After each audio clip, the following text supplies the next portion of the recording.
Hey YouTube, Maestro here from Bendu Lightsaber Combat. Today we'll be discussing Soresu and some nice level concepts of Soresu. One of the core fundamentals of Soresu is that we control attacks.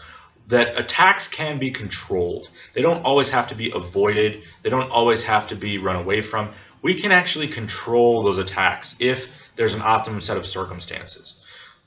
But the key to controlling an attack is understanding how attacks work. All attacks follow the same sort of pattern. If they don't follow this pattern, they aren't real, true, committed attacks, and they aren't really anything that any trained martial artist should be worried about anyway, so we don't need to worry too much about those. What we need to do is to dissect the attack, label its parts so that we can understand what an attack is and what its purpose and how it accomplishes its purpose so that we can find those weak points that it can be controlled at. Alright, let's get started. What we're going to do now is define an attack, and to define an attack, first we need to talk about the unified power of an attack. What is a unified power of an attack? This is a concept that's absolutely essential to Soresu. When we speak of a unified power of attack, represented here by this square on the board, what we're talking about is all the powers and abilities that a person has being focused and harnessed into one unified force that they can then project against their opponent.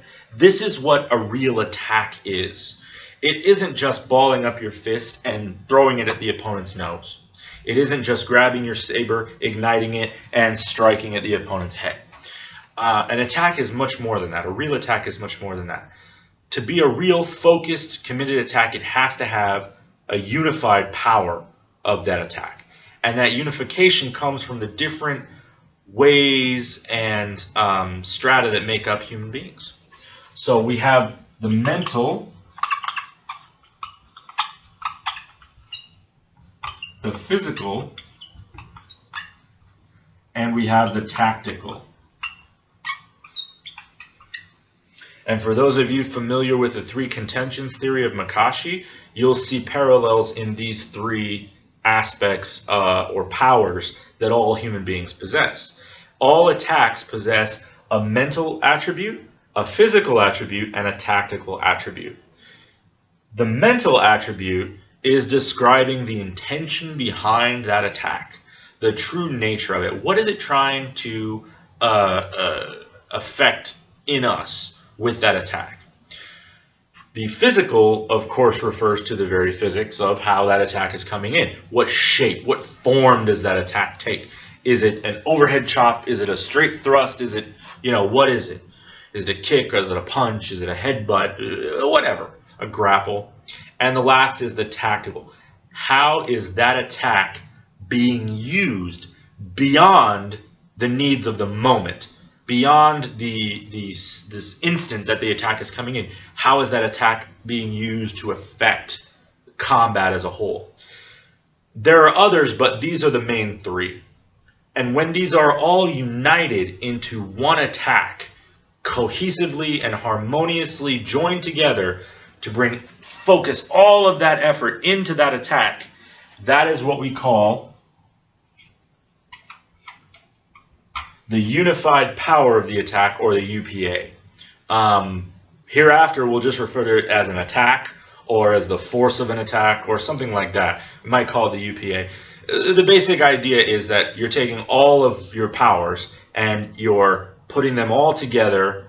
You're taking your mental, your physical, your tactical powers, you're balling them all up into a fist to strike at that opponent as one, making them solid one unit, and they have more power than the sum of their individual parts.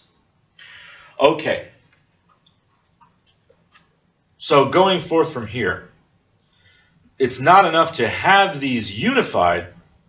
That power must then be projected at a target. So in any attack, there has to be a target.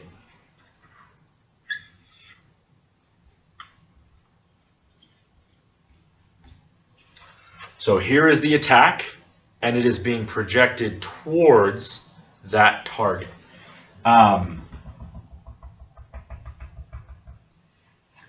The target can be specific, or the target can be general.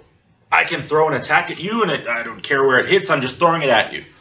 Or I could target something very specific about you. The target isn't just you.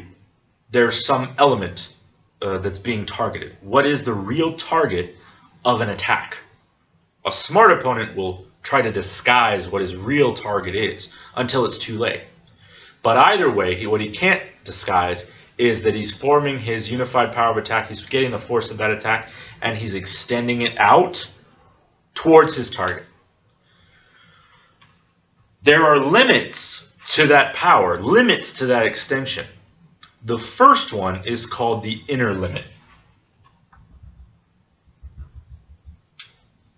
The inner limit.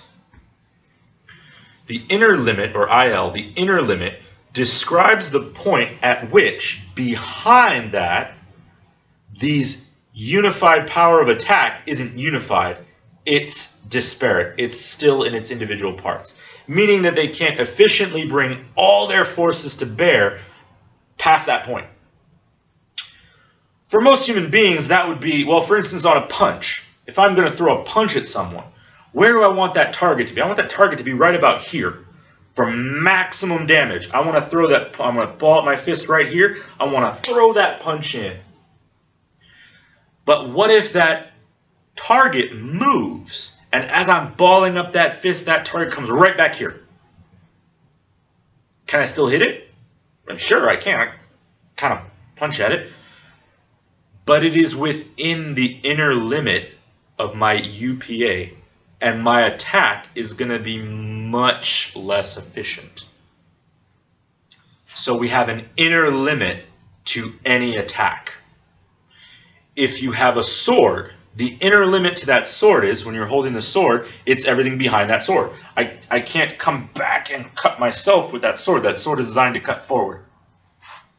Same with a fist, same with a gun.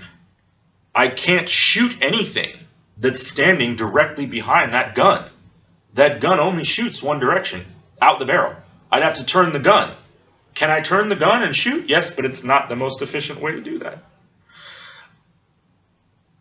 All unified powers of attack, all attacks have an inner limit, somewhere beyond, and it's different for everything, but somewhere beyond which point the powers fall apart. They can't be unified. You might still be able to get one or two, but you can't get all of them, and therefore your attack will be lessened.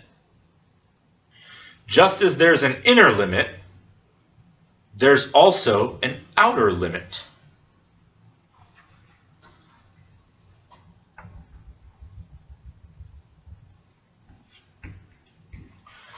The outer limit describes the maximum range of the attack. Anything between these 2 points is optimized to be hit, or struck, or shot, or stabbed, or anything.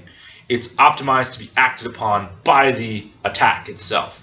So the attack is inefficient behind the inner limit, very efficient in the space between, and inefficient outside the outer limit.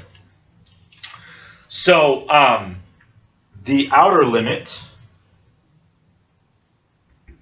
the attack can go beyond the outer limit, but if it does, we say that it is overextended. If the attack forms behind the inner limit, it's similarly ineffective, and we call that, we don't really have a name for that, but we just understand that within that inner limit, the forces can't be combined, so it's not a unified power. Out here where it's overextended, it's still technically a unified power of attack, but it's just too far to be affected in an effective way. All right. So we've covered some concepts with the UPA and sort of dissected and labeled all these different parts of the attack. Now we're going to talk about ways in which that attack is weak and can be controlled. Because anytime you're trying to control something, it's a bad idea, especially in Soresu, to come directly in opposition to that attack or energy. What we want to do is we want to come in different ways so that we can affect maximum change to that attack. To that end, we're going to talk about the convergence of any two things. This convergence can be done in many different ways. As I just stated, that convergence can be direct. We have unit A and unit B, attack and target. They can collide. They can go directly. They can converge directly. This isn't necessarily a bad thing.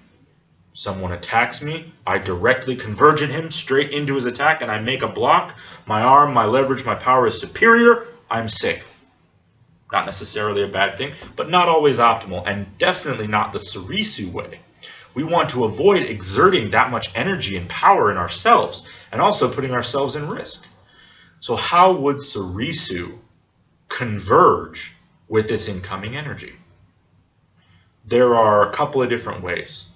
One way to do that is to come in alongside that energy. Punch gets thrown, and instead of stopping it, I deflect it off to the side.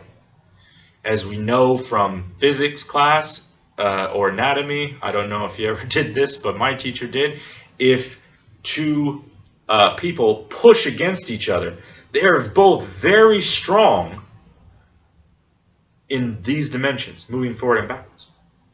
But as you're pushing on that other person, if they move you sideways, you have no strength because you can't push in two different directions at once.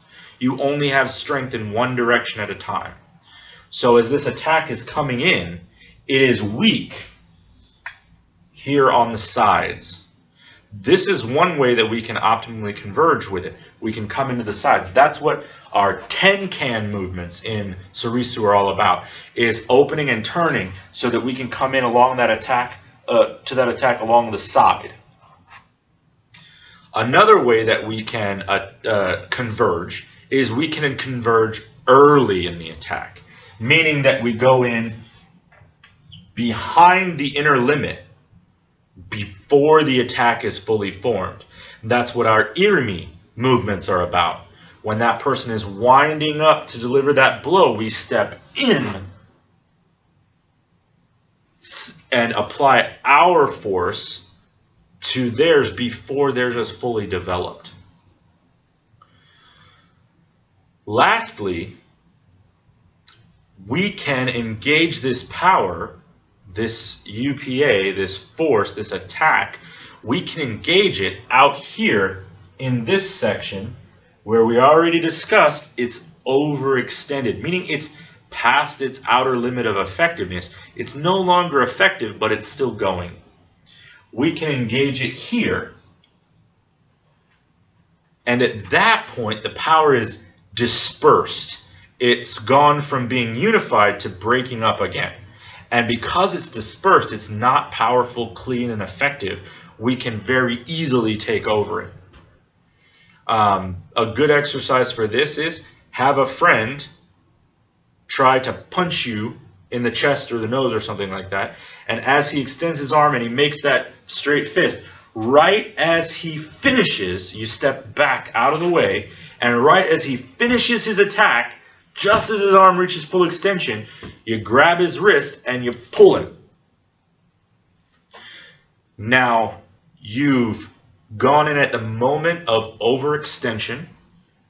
You've seized him and you're adding more force in the general same direction as he was putting into it. And what that does is that causes him to stumble forward and lose his balance. So this is an aspect of controlling the attack, understanding how we converge, our options for converging on that attack. And we have at least three. Again, we can converge with that attack before the attack is fully formed. That's irimi movement.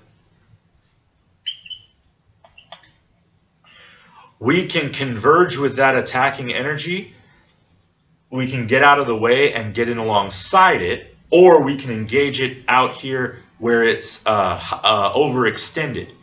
Either of those would be examples of ten-can motions. All right. Thanks for tuning in. Thanks for watching, and good luck on the path.